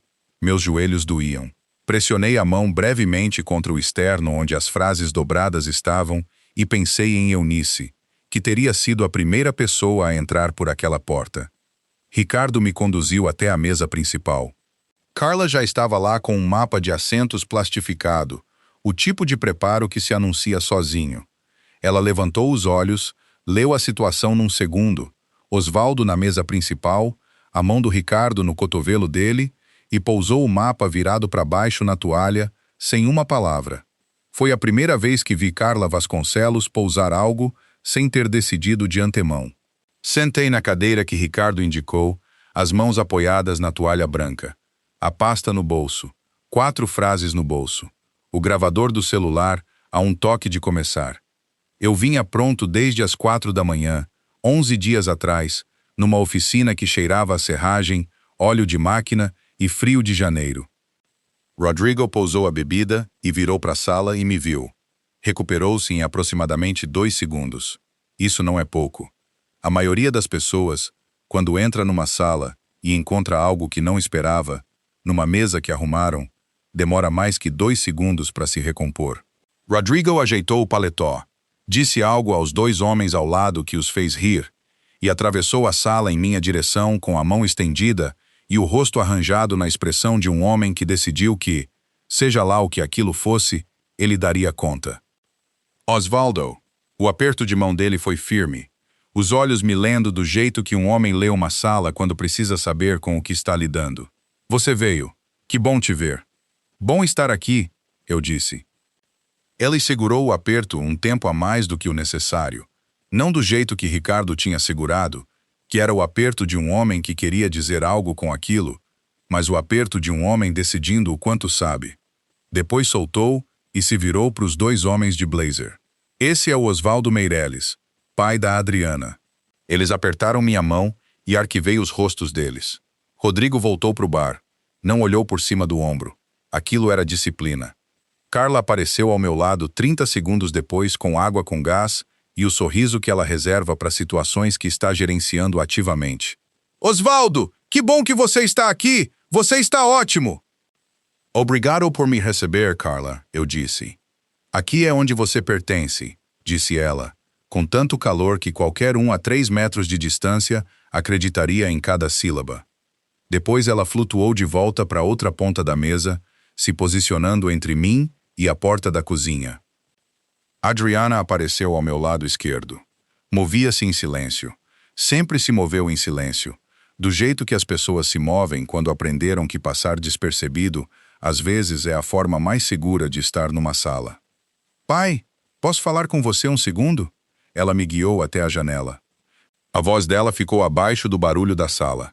Meu cartão do plano foi recusado na clínica há 2 semanas, disse ela, sem olhar para mim, olhando para um ponto logo atrás do meu ombro, do jeito que as pessoas olham quando tentam se manter inteiras enquanto entregam algo que ficou dentro delas por tempo demais. O plano tinha sido cancelado no início de janeiro, eu disse. Perguntei para o Rodrigo sobre isso. A mandíbula dela travou. Ele disse que você estava blefando. Palavras exatas dele. Seu pai nunca vai realmente ir até o fim. Ele não é assim. Meu peito apertou, não de raiva com ela, mas com a dor específica de assistir alguém chegar um pouco tarde demais a uma verdade que não podiam ter contado a ela e teve que encontrar sozinha. Mandei o cancelamento por carta registrada no início de janeiro, eu disse. Pros 2 endereços. A operadora também mandou o aviso legal com o direito de manter o plano pagando à parte. É uma exigência da agência reguladora. 60 dias para decidir. Rodrigo recebeu esse aviso também. As narinas dela dilataram. Ele nunca me contou. Eu sei. Alguma coisa se moveu no rosto dela que eu não via desde os 16 anos. Reconhecimento puro, desprotegido. A primeira vez que uma verdade pousa por completo. Depois disso ela muda para luto ou raiva. Mas a primeira vez é só isso. Ele deixou eu pensar que era você quem. Adriana manteve a voz estável. Você precisava de uma informação que não tinha. Isso não foi culpa sua. O queixo dela tremeu. Ela apertou os dentes. Fechou as mãos em punho contra as coxas. Desculpa, pai. Desculpa mesmo. Não aqui, eu disse baixinho. A gente conversa lá fora, mais tarde. Ela assentiu, curto e controlado, endireitou os ombros e voltou para o centro da sala com a compostura de uma mulher que passou anos aprendendo a atravessar um cômodo enquanto desmorona por dentro. Fiquei na janela até minha garganta parar de apertar. Rodrigo já estava olhando para outro lado, o drink segurado frouxo, a vontade na sala que ele mesmo tinha desenhado. Tinha posto a mão no ombro da Adriana mais cedo, brevemente, casualmente, do jeito que se põe a mão em algo que nos pertence. Ou tinha notado naquela hora. Notei de novo agora. Ricardo apareceu ao meu cotovelo. Uns 5 minutos. O Rodrigo vai dizer umas palavras. Sentei de volta, as mãos apoiadas na toalha branca. Rodrigo foi até o centro da sala. Não usou microfone. A sala tinha o tamanho certo para uma voz confiante que sabia que ia alcançar. A voz dele estava calorosa e medida, o ritmo controlado de quem ensaiou, sem querer que parecesse ensaio. Agradeceu a Ricardo e Carla pelo nome. Chamou Adriana de mulher mais forte que já conheceu. Olhou para o Otávio e para a Lívia e disse que tudo o que tinha construído era para eles. Não disse meu nome, nem uma vez. Depois ergueu a taça. Família não é sobre obrigação. Não é sobre quem está por perto há mais tempo ou quem paga a conta maior. Risadinha leve. Família é sobre quem escolhe aparecer. Olhei para a pasta encostada nas costelas. Pousei o guardanapo ao lado do prato, do jeito que se pousa um guardanapo quando se terminou com ele. Não do jeito que se joga.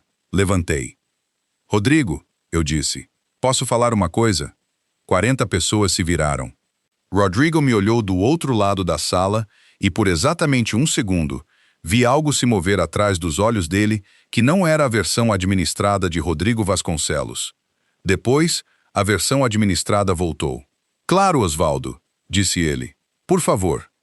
A mão de Carla apertou em volta da taça de vinho. Vi daquele lado da sala. Caminhei até o microfone. Antes de eu contar o que Osvaldo fez em seguida, quero ouvir você. Nesse ponto da história, o que você teria feito naquela sala? Comente, falar, se você teria se levantado. Comente, sair, se teria saído em silêncio. Sua resposta me diz tudo sobre quem você é, e digo isso como elogio. Um aviso rápido. Partes dessa história incluem elementos ficcionais acrescentados para fins educativos e de entretenimento. Nem todo detalhe reflete uma experiência específica vivida. Se isso não é para você, tudo bem sair aqui mesmo. O microfone deu um estalo curto quando cheguei perto. Alguém no fundo da sala falou algo que não captei. Depois a sala silenciou, do jeito particular que silencia quando 40 pessoas decidem ao mesmo tempo que algo está prestes a acontecer e não querem perder. Não olhei para as minhas anotações. Tinha lido tantas vezes que já viviam em algum lugar abaixo do pensamento consciente, do jeito que um conjunto de medidas vive nas mãos de um carpinteiro depois de repetição suficiente para não precisar mais da trena. Olhei para a sala. 40 pessoas olhando de volta. Ricardo na mesa principal, as mãos entrelaçadas na frente do corpo. Carla ao lado dele, ainda com a taça de vinho na mão. Adriana perto da janela, onde eu a tinha deixado, os braços cruzados sobre o peito, o queixo erguido. Rodrigo de pé, 2 metros à minha esquerda, o paletó, ainda desabotoado, a expressão arranjada em algo que queria parecer paciência. Apoiei a mão na borda do púlpito, não porque precisasse do apoio, mas porque estava ali, sólida, e às vezes isso basta. Meu nome é Osvaldo Meireles, eu disse. Sou pai da Adriana. Sou avô do Otávio e da Lívia. Minha voz se manteve. Eu não tinha certeza que se manteria. Fiquei grato por ter se mantido. Rodrigo tem razão, que família é sobre aparecer, eu disse. Quero contar a vocês sobre as formas como eu venho aparecendo, porque acho que essa informação é relevante para a conversa que todos nós estamos, aparentemente, tendo hoje. Ouvi Rodrigo mudar o peso atrás de mim. Não me virei. 3 anos atrás, transferi 235 mil ERs para cobrir a caução do apartamento em Pinheiros, onde minha filha e meu genro moram. Foi um pagamento único. Não mencionei numa mesa de jantar. Não mencionei em nenhuma reunião de feriado. Não mencionei a ninguém nesta sala antes de hoje. O silêncio na sala se aprofundou. É uma coisa específica, o jeito que o silêncio muda de textura quando uma sala cheia de gente para de processar e começa a escutar. 2 anos atrás, fui fiador do financiamento da Chevrolet Trailblazer, que está lá fora no estacionamento. A parcela mensal é de R$ 4.450. Venho pagando há 24 meses. Recebi uma carta essa semana informando que a conta está há 37 dias em atraso, o que significa que a parcela que eu deixei de pagar em 1º de janeiro não foi substituída por nenhum outro pagamento. Meu score de crédito está atrelado a esse financiamento. Fiz uma pausa, não por efeito, para deixar os números se assentarem do jeito que os números precisam se assentar. 18 meses atrás, incluí a Adriana no meu plano de saúde empresarial. O custo mensal é de R$ 2.100. Cancelei essa cobertura no início de janeiro. A operadora mandou o aviso legal para os 2 endereços cadastrados. Pelo que entendi, esse aviso não foi compartilhado com minha filha. Do outro lado da sala, os braços da Adriana apertaram sobre o peito. A mandíbula dela estava trabalhando. Ela não olhava para Rodrigo. 14 meses atrás, abri uma conta poupança destinada à educação do Otávio e da Lívia na cooperativa de crédito. Venho contribuindo com R$ 4.000 por mês. O saldo atual é de R$ 262 mil. Essa conta não foi tocada. Continua crescendo. Vai continuar crescendo. Esse dinheiro pertence ao Otávio e à Lívia, não aos adultos nesta sala, inclusive eu. Tirei a pasta do bolso interno do paletó, pousei no púlpito sem abrir. Em outubro do ano passado, um amigo meu estava tomando café num estabelecimento em São Paulo e ouviu uma conversa entre meu genro e uma advogada com uma pasta de couro sobre a mesa. A palavra que ele ouviu claramente e em contexto foi curatela. Deixei aquela palavra ficar sozinha na sala por um segundo inteiro.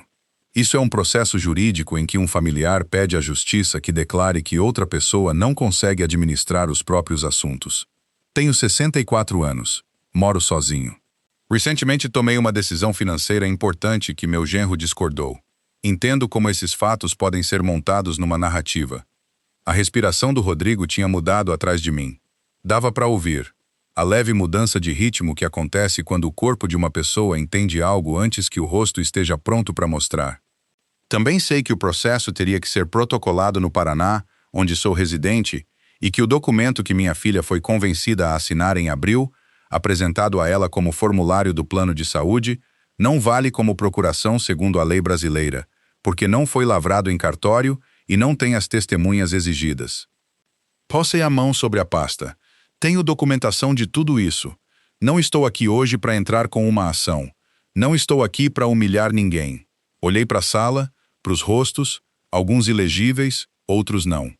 Vim hoje porque essa é a única sala em que ninguém consegue desligar na minha cara. Dei um passo para trás do microfone, voltei para minha cadeira na mesa principal, sentei, pousei as duas mãos na toalha branca. 4 segundos de silêncio. Então Ricardo Vasconcelos enfiou a mão no bolso interno do paletó e tirou o celular. Ricardo não se levantou dramaticamente. Empurrou a cadeira para trás do jeito que um homem empurra a cadeira quando tomou uma decisão e ela não vai mudar. Devagar, com a deliberação particular de alguém que não tem interesse nenhum em ser interrompido, ele se levantou. Era mais alto do que eu lembrava. Tinha o celular na mão direita e ficou segurando por um instante, olhando para o filho do outro lado da sala. A expressão do Rodrigo não quebrou, mas algo por baixo se deslocou, do jeito que uma parede parece a mesma por fora no instante antes da carga interna falhar. Quero ler uma coisa, disse Ricardo. A voz dele não era alta. Não precisava ser. A sala vinha prendendo a respiração desde que eu sentei, e uma voz baixa numa sala de respiração presa alcança mais longe que um grito. O Rodrigo me mandou isso em maio, 7 meses atrás. Ele olhou para o celular, leu.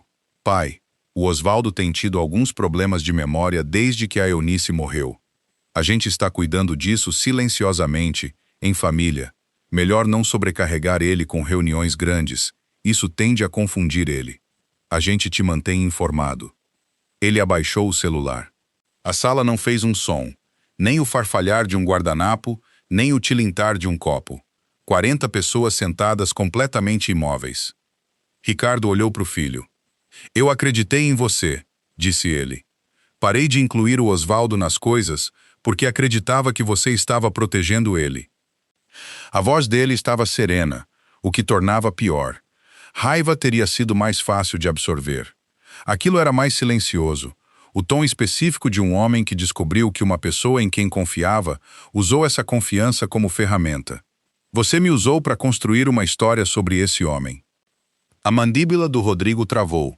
Pai, tem contexto que você não tem. Rodrigo, uma palavra, plana e definitiva, do jeito que soa uma porta fechando sobre algo que não vai ser reaberto naquela noite. Rodrigo parou. Ricardo olhou para mim.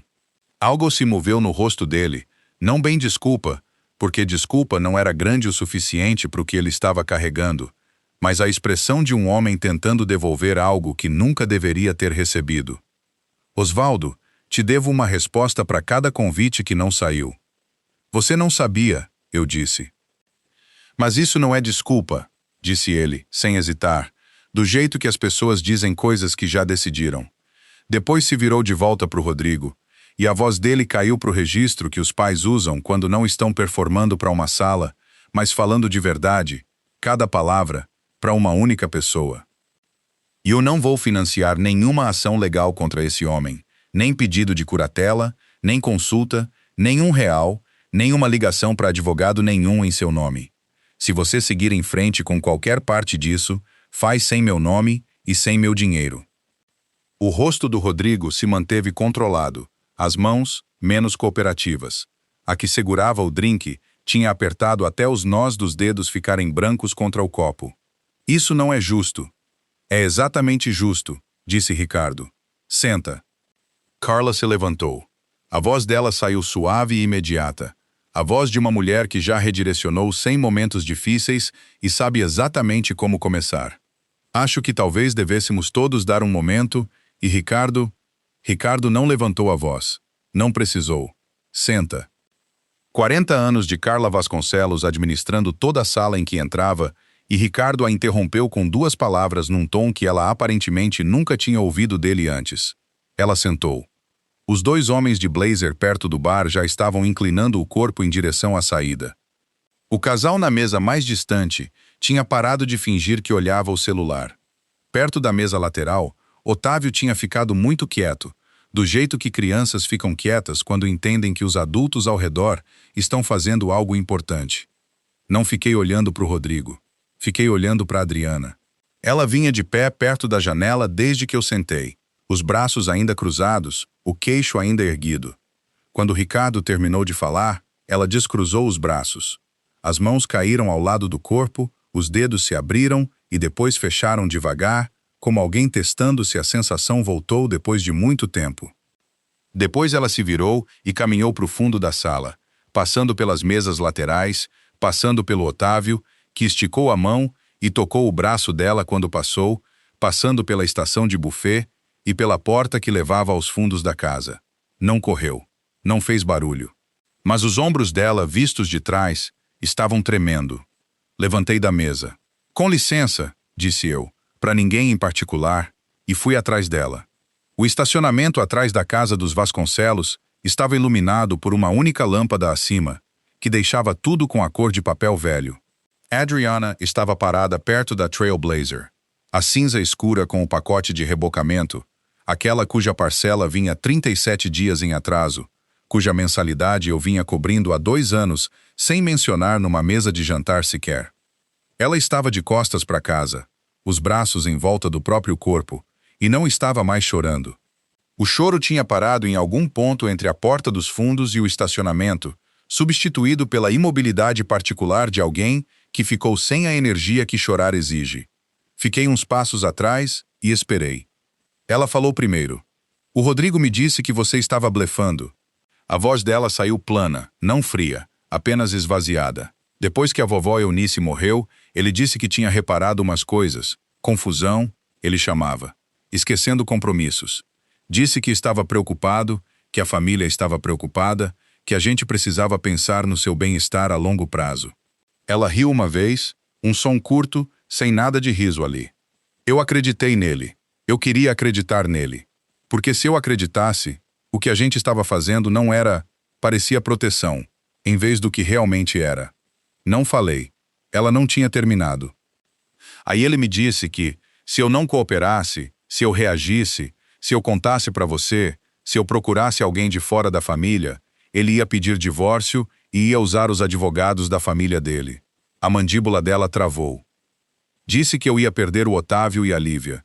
Disse isso com muita calma, do jeito que ele diz coisas que já pensou com antecedência. Ela apertou os lábios. Eu não sabia que a justiça não funciona assim. Nunca tinha falado com um advogado que trabalhasse para mim. Só sabia o que ele me contava. E o que ele me contava era que eu ia perder meus filhos. A voz dela quebrou na última palavra. Não totalmente. Só uma rachadura na borda. O som de algo sob mais pressão do que foi feito para aguentar. As mãos dela apertavam os próprios braços com força suficiente para os dedos ficarem brancos. Escolhi o caminho de menor resistência, disse ela. Todo santo dia, durante 6 meses, eu escolhi isso. Sei que não é desculpa. Não estou pedindo para você desculpar. Olhei para minha filha, a luz do estacionamento deixando ela parecer mais velha do que era, as mãos apertando os próprios braços do jeito que as pessoas se apertam quando precisam de algo para se segurar, e não há mais nada disponível. Adriana, eu disse, você precisava de um advogado, não o advogado da família do Rodrigo. O seu. Ela assentiu, um aceno curto e definido. Enfiei a mão no bolso do paletó e tirei o papel que o Chico tinha deixado na minha caixa de correio 2 semanas atrás. O que eu vinha carregando desde então no bolso mais perto do peito, atrás das 4 frases, no lugar onde guardo as coisas que sei que vou precisar. Um nome, um telefone, um escritório em São Paulo. Atuação independente, sem ligação nenhuma com a família Vasconcelos. Liga na segunda de manhã, eu disse. Ela está esperando sua ligação. Adriana pegou o papel com as 2 mãos, olhou para ele, o queixo tremeu uma vez e ela se recompôs. Depois tirei o envelope do bolso interno do paletó, branco, tamanho ofício, aberto. Dentro havia uma única folha impressa, os novos dados da conta poupança na Sicredi Curitiba, o número da conta, os nomes das 2 crianças, o saldo atual, o telefone direto da cooperativa. Pode ligar para eles a qualquer hora, eu disse. Vão te informar o saldo e responder qualquer pergunta que você tiver. Você não precisa da minha permissão. Não precisa me perguntar antes. Essa conta pertence ao Otávio e à Lívia. Ela pegou o envelope, apertou contra o peito com as 2 mãos, em cima do papel com o telefone da advogada. Os olhos dela estavam brilhantes e vidrados, e ela piscava mais do que precisava. A gente vai ficar bem, pai. A voz dela saiu quase um sussurro. Olhei para ela por um bom tempo. Tempo suficiente para ela saber que a resposta não seria o que ela mais precisava ouvir, mas que seria verdadeira. Ainda não, eu disse. Mas acho que estamos partindo de um lugar honesto pela primeira vez. É a única fundação que aguenta. Ela estremeceu. Deixei que estremecesse. Depois deu um passo à frente e me abraçou do jeito que não fazia desde adolescente. Não o abraço cuidadoso e administrado de uma filha adulta mantendo distância apropriada, mas o de verdade, o que não calcula nada. O rosto dela pressionou no meu ombro e o corpo todo tremeu uma vez, forte, e então ela se recompôs por pura vontade e se afastou e pressionou o dorso da mão contra a boca. Desculpa, ela disse. Desculpa, pai. Eu sei, eu disse. Ficamos ali no estacionamento sob a lâmpada única até ela se firmar. Depois voltou para dentro e eu fiquei onde estava por uns minutos, a mão no bolso do paletó onde o envelope tinha estado. O celular vibrou. Uma mensagem de um número que eu não tinha salvo. Osvaldo, café antes do seu voo amanhã? Só nós dois. Ricardo. Li 2 vezes. Depois guardei o celular no bolso e olhei para o céu de Alphaville, aquele escuro particular de um céu com luz demais embaixo dele para mostrar estrelas, e respirei o ar frio que o interior de São Paulo finge não ter em janeiro. A pasta estava mais leve agora. As 4 frases tinham sido ditas. O envelope tinha sido entregue. Eu não tinha terminado, mas a parte pela qual eu tinha vindo já estava feita. Ricardo já estava lá quando cheguei, numa mesa de canto de um café chamado Empório do Bosque, o tipo de lugar que está no mesmo ponto há tanto tempo que o bairro mudou ao redor dele 3 vezes e ele nem notou. Ele tinha café esperando, preto, sem açúcar, o que significava que Adriana tinha contado a ele, em algum momento como eu tomava, o que significava algo que eu preferi não examinar de perto demais, porque examinar de perto demais teria dificultado sentar. Ela se levantou quando entrei. Apertamos as mãos, sentei. Devo mais que um café a você, disse ele. Você não me deve nada, eu disse. Você não sabia. Eu devia ter perguntado. Ele envolveu as 2 mãos na caneca. Os nós dos dedos eram grandes e calejados de trabalho, de um jeito que não combinava com Alphaville. Eu não tinha reparado nisso antes. O Rodrigo me contava coisas e eu aceitava, porque ele é meu filho e eu queria acreditar que ele estava cuidando bem da família dele. Ele olhou para a mesa. Isso não é o mesmo que não saber. É escolher não olhar. Bebi meu café e deixei aquilo assentar onde ele tinha colocado. Os 2 homens de ontem à noite, disse ele. Os que estavam perto do bar. Ligaram para o Rodrigo hoje de manhã e se retiraram do projeto comercial dele. Os 2. Disse sem satisfação, não entregando notícia, mas informação, do jeito que se entrega um documento que alguém precisa, independentemente de como isso vai soar. Eu não pedi para eles fazerem isso. Quero que você saiba que acredito em você, eu disse. Ficamos um tempo sem falar, o que era diferente dos silêncios que tinham preenchido as semanas anteriores. Esse era o silêncio de 2 homens que chegaram no mesmo lugar por caminhos diferentes e estavam tirando um momento para se orientar. Como está a Adriana? Perguntei. Não sei, disse ele, honestamente. Eu e Carla vamos dar espaço para ela, seja lá o que ela decidir. Ele olhou para cima.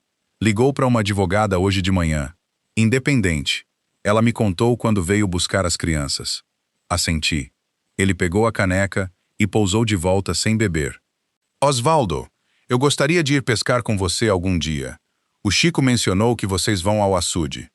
Olhei para ele. Ele não estava encenando o convite. Estava fazendo do jeito que homens fazem convites quando falam sério e não sabem dizer de outro jeito o que está por baixo. Primeiro sábado do mês, eu disse. O Chico traz café fraco demais. Você é bem-vindo a fazer o mesmo. Algo relaxou no rosto dele. Não bem um sorriso, mas o alívio de algo que vinha sendo segurado por tempo demais. Terminamos os cafés, apertamos as mãos na porta, peguei o carro de volta para o aeroporto e voei para casa, para Curitiba. 3 semanas depois, numa quarta-feira à tarde, o celular tocou na oficina. Otávio. Pousei a chave que segurava e atendi. Vovô Osvaldo. A voz dele estava cuidadosa, do jeito que a voz de uma criança fica cuidadosa quando vem pensando numa coisa por um tempo antes de falar. Você é mesmo meu avô, tipo, de verdade? Porque umas coisas aconteceram e a mãe explicou, e eu precisava ouvir de você. Meu peito apertou e afrouxou ao mesmo tempo.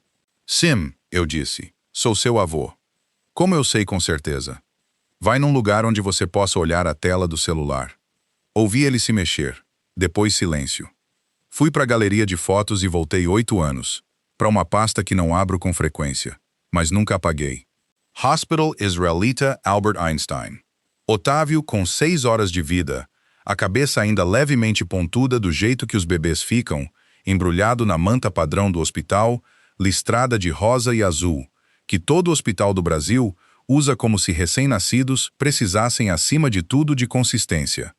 E eu na cadeira de plástico ao lado do berço, os óculos de leitura empurrados para a testa, debruçado sobre ele com os 2 cotovelos nos joelhos. A hora no canto marcava 6h47 da manhã. Eunice tinha morrido 3 anos antes daquilo. Adriana tinha colocado ele nos meus braços naquela cadeira azul, e eu tinha ficado ali até uma enfermeira vir e dizer que precisavam do quarto para outra família. E eu não tinha querido ir embora. Mandei a foto. Um silêncio longo na linha. Dava para ouvi-lo respirando, depois o som específico de uma criança olhando para algo que estava reorganizando outra coisa por dentro dele. Você estava mesmo lá? Disse ele. Fui a segunda pessoa a te segurar, eu disse. Sua mãe foi a primeira. Essa é a ordem certa. Outra pausa. Tá, disse ele. Depois, antes de conseguir pensar sobre aquilo ou se conter, vovô. Pressionei a mão livre contra a bancada da oficina.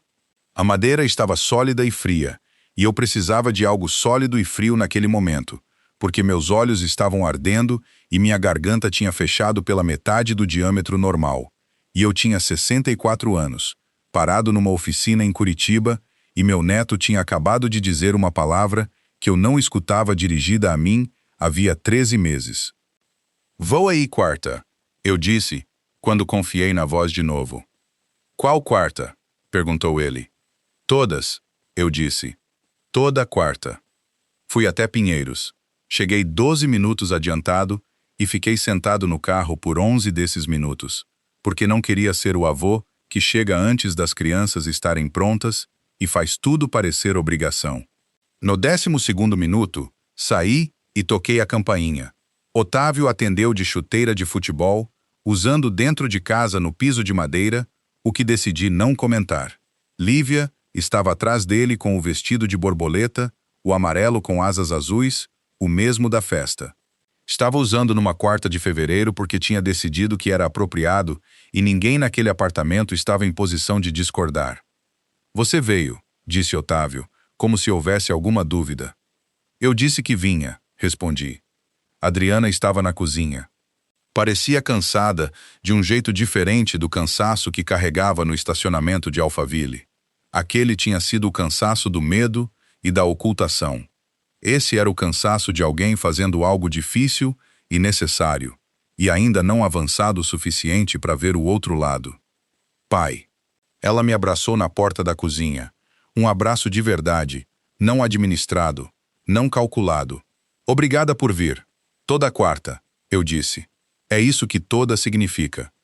Ela riu, pequeno e genuíno, e levemente surpreso consigo mesma, do jeito que os risos são quando chegam antes de você decidir deixar.